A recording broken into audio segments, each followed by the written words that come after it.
genetic testing very quickly becomes a family affair. And so in identifying a genetic condition in a child, we may learn information that has implications for other members of the family, such as brothers and sisters, aunts, uncles, cousins, and parents.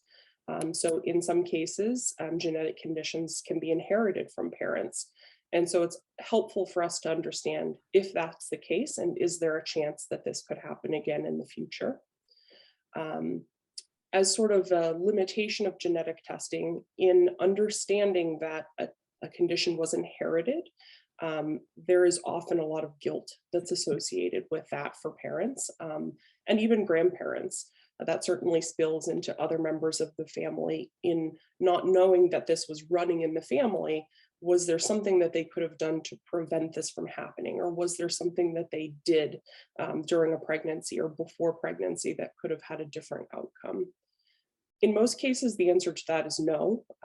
There's usually nothing that a parent could have done before or during or after a pregnancy that could have changed the outcome. And that's a really hard thing to address with families.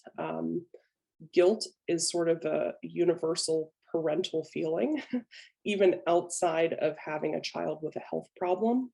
And so for a parent to feel like there was anything that they could have known or done can be really, really hard for them to take in.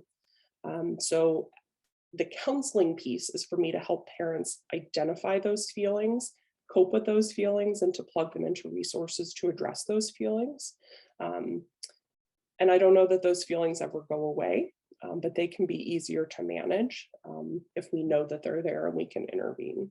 If ever I have a patient who has a condition that may be recessive, for example, in which parents are carriers, and this isn't something that they ever knew was running in their family, we do talk about the implications that that has for other family members. So not just for that couple, what is their risk that this could happen again for them, but also how to share this information with other family members who might be of reproductive age or have children who may be at risk as well.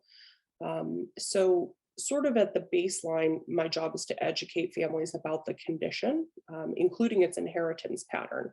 And so I try to equip the families with that knowledge to feel comfortable sharing that with their family members. There are some cases in which families will want to sort of role play, and they'll want to say, like, I could ask, how would you explain this to your brother? How would you explain this to your cousin? And sort of help walk them through those sorts of conversations. Whenever I'm sharing results with a family, I put together like a packet of information, and I welcome families to make as many copies of that as they want. If that helps walk through that discussion with their family members, I'm more than happy for them to sort of just mail that out. I've also offered to have group sessions, and a few families have taken me up on that, where they either sort of get everybody on a phone call together, or I've had, back before COVID, we've had people come to the hospital and we all meet together, so multiple family members can hear the same information at the same time and feel comfortable sort of asking their own questions. And I've also offered to write letters as well. I write them in a very neutral way and provide just that letter to the family member, and then they can feel free to send it to whoever they'd like.